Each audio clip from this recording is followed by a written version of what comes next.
Have a billionaire customer with 4 kids. All of them are pretty spoiled, but the youngest one once said to me spitefully, "We're going on the Tiger next week, and you're not allowed to come." Tigero is the name of their yacht in southern Italy. It's not that he's spoiled that gets to me, it's the fact that he knows it and rubs it in. Simple, dude. Next time the kid tries to flex his yacht, just look at him in the eyes and say, "I hope your boat sinks." I guarantee you that'll stop him from ever trying to flex it again, dude. Or just start telling him that there's giant sharks that live off southern Italy that like to specifically eat humans, you know? You just gotta mess with him back. That's how you get in his head. I'm getting quiet now. Lay low when you're rich, so I'm vibing now. Making out, stack the bread. What's going on, guys? It's your boy Scrub here, back again with another video on the Scrub A channel today, double upload special. You guys really enjoyed the one of these I did the other day reading stories about spoiled people, so I figured I would do it again. And yeah, if you enjoy it, comment the word spoiled down below, or no joke, no scam, your kid's gonna end up a spoiled train wreck. And let's get into it. A girl in my grade broke or lost her phone 6 times in the past year, and her parents replaced it every single time. The last time she broke it 2 months ago, she complained because she got an iPhone 6S instead of the new one. Well, they probably had to give you an iPhone 6S because A, you're gonna break it anyways, and B, they probably had bought every new iPhone in the tri-state area, bro. Dr. Doofenshmirtz himself couldn't get his hand on that many technology chips in 2022.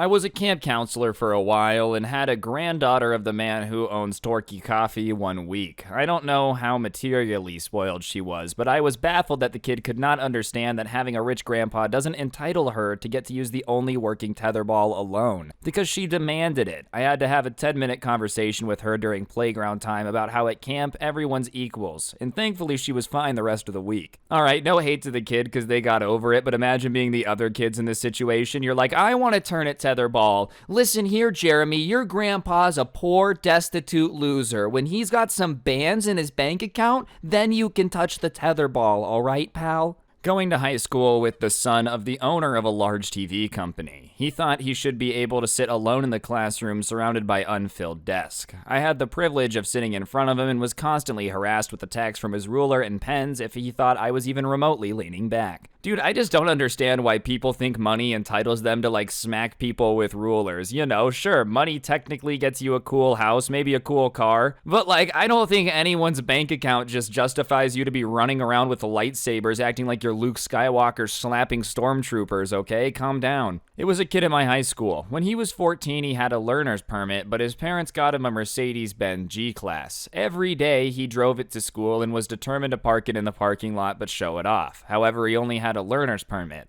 So he had his housekeeper drive to school with him, and her son drove a car behind her to take her back home, which was only about 2 miles away from the school. Even if you're in a G-Wagon, bro, I feel like this is more embarrassing than it is a flex. Sure, there's a $100,000 car in the parking lot that's yours. That being said, dude, your nanny drops you off, your housekeeper drops you off and then goes back home for you to park there. I feel like everybody at this school should be making fun of this, and if they're not, dude, he literally has his housekeeper drive him to school because he wants it parked in the parking lot so bad. Having a housekeeper is already pretty spoiled, you know, making them drive you around like a chauffeur, next level. I know a couple who couldn't have children. They finally got approved for adoption when they were older and got their first kid in their mid to late 50s. They were just so happy with having a kid that they spoiled him rotten. Anything he wanted, they gave him. He grew up demanding things and throwing tantrums, and they let him eat what he wanted so he ballooned in size.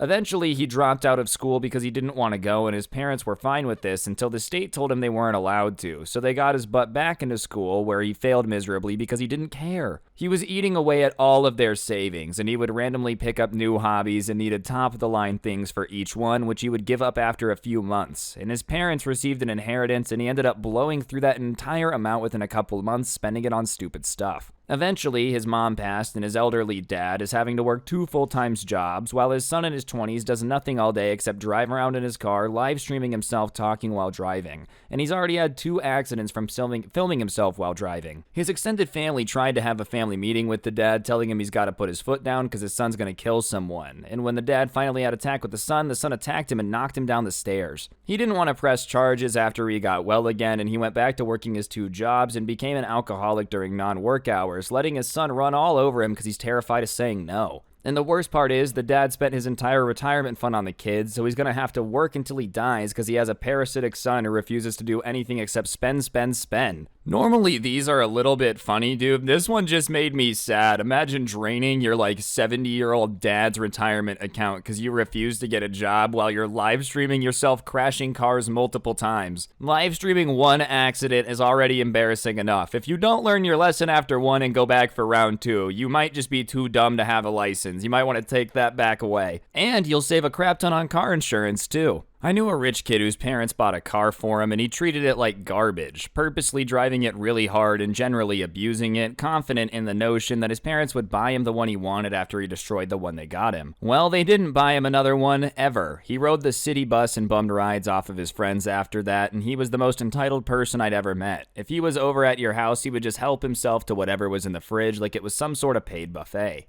I just love this logic. Alright, my parents bought me a car. It's not a very nice car. Alright, don't take this the wrong way, bro, but if they buy you a car, they're already being way nicer. And if they bought you a car that's not nice, it probably means that they can't afford to buy you a Mercedes. So why would you destroy the car you got for free? I just don't understand, dude. A free car is a free car, even if you personally don't like it. There's this magical thing called, go get a job and buy it yourself then, dude. It's incredible. Wow, my goodness. I saw Justin Bieber throwing a fit and end up not getting what he wanted. We have a quarterly team building exercise at my company where you basically go and play mini golf or some other activity capped at $25 a person. Sometime between 2009 and 2011, I really can't remember exactly, my group just decided to go for a fancy lunch in downtown Portland. After lunch, we took one of our coworkers to the semi-famous Nike store, which was a couple blocks away, and that was the day Justin Bieber happened to show up. When he and his entourage arrived, he said something loudly along the lines of, y'all are gonna have to leave for a bit because I'm here to do some shopping. And some of his people acted like they were going to try to politely force the already present customers out of the store so he could shop alone.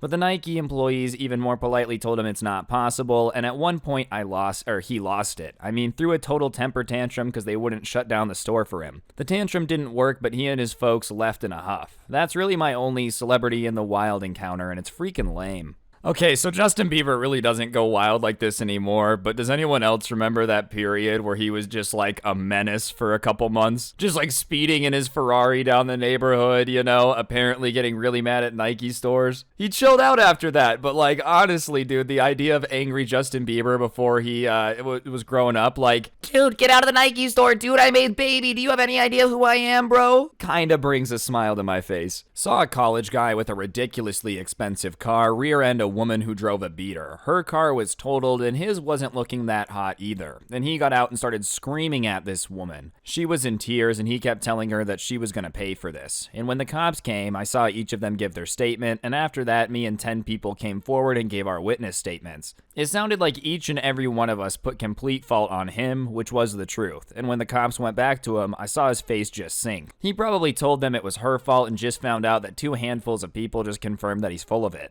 I've never ever seen that many witnesses stick around for a simple traffic accident, and I think the other people felt the same way I did. The kid was a douche and needed to be punished for what he did.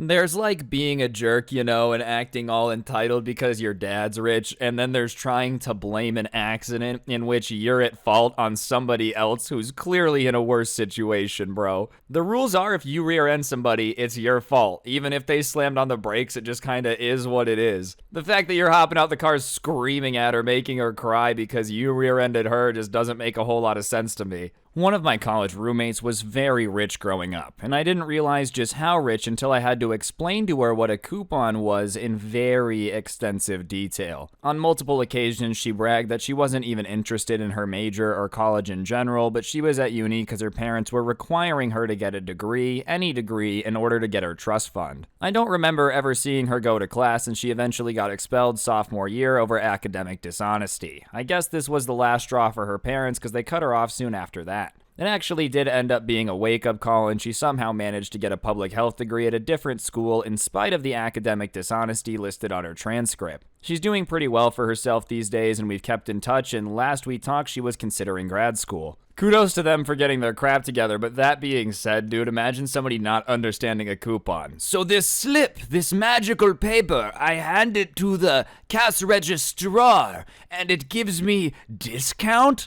My goodness, why does not everyone use these coupons when shopping? You know when Thor has the cup of coffee and then like throws it on the ground and destroys it? That's this lady's reaction to a coupon. She just pulls out a flamethrower and starts to burn them all when she's done. Local business owner puts son through college and more. And when the kid graduates with multiple degrees, dad decides to retire and turn the business over to his son. The son brings all of his college homies on board, has management wear all white cowboy hats and drive white pickups, and begins revamping the business. Dad comes out of retirement pronto, gets rid of his son and his friends, and years later ends up bankrolling the son's run for state representative. The son lost, the dad died, and left his business to his daughter. I love the idea of this dude. This kid got multiple degrees from multiple schools. You know, you think that would come with maybe a modicum of knowledge about how to run a business. He gets in charge of it all and he's like, all right, here's how we boost sales. We all wear cowboy hats and drive matching trucks. What is going on here, dude? This sounds like something an NFL team would do during playoffs to like get more bonded so that way they can go to the Super Bowl, not a way you sell more of whatever it was. I love the dad giving the business to the daughter too, bro. Maybe that should have been the plan from day one. The second your son was like, we can sell more with cowboy hats, it should have been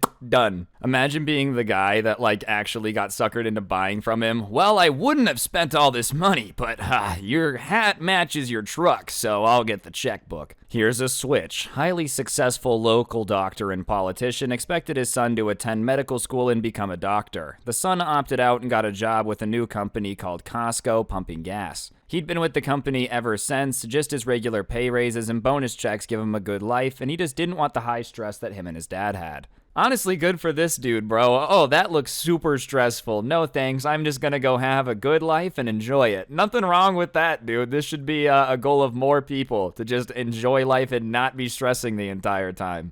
I know a guy who purchased a second car. His first car is a Mustang, his second is an Audi. He's a single father and his payment arrangement is $400 per month and he didn't try to talk it down. The car is 10 years old and his other car isn't paid off. He works on my team in the same position I have, and my wife together can barely afford a $250 per month car payment. He hasn't learned to drive a stick and it's been 3 years. He's been doing all of this and struggling for 3 years for a lawn ornament. You gotta have loaded parents if you're just buying a car that you don't even know how to drive to park in the driveway. You know, it looks really pretty, but you can't drive it. Okay, and it's not like I'm the one paying for it. Mom and dad got this entire thing covered. It's a pretty sweet system. Get rich parents.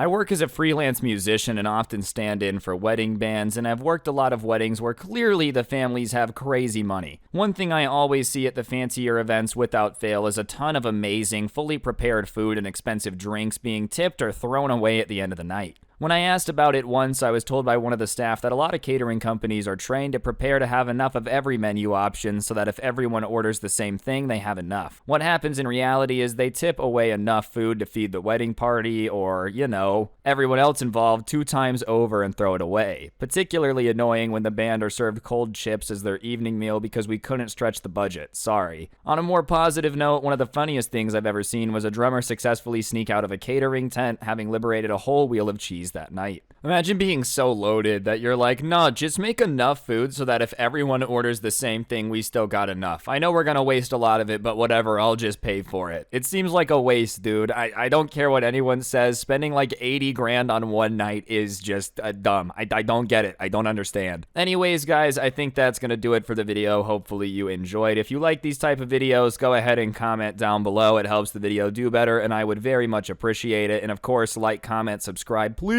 If you like videos like this, turn on notifications. I'm going to be trying to post more on this channel. I've been enjoying it. You know, no promises, but maybe more double uploads. If you really want to help me out, I'll put a link to the intro song down below, along with a link to my podcast, The Scuffed Cast, or, of course, you could use code SCRUBBY at the G Fuel checkout to get a discount on G Fuel. Help me out at the same time. And the last link down there is a link to the merch store, so go get yourself a t-shirt. And, yeah, on that note, guys, that'll do it. Don't get anyone pregnant. If you do, make sure they're hot, and hopefully I'll see you guys next time. I'm out. Peace.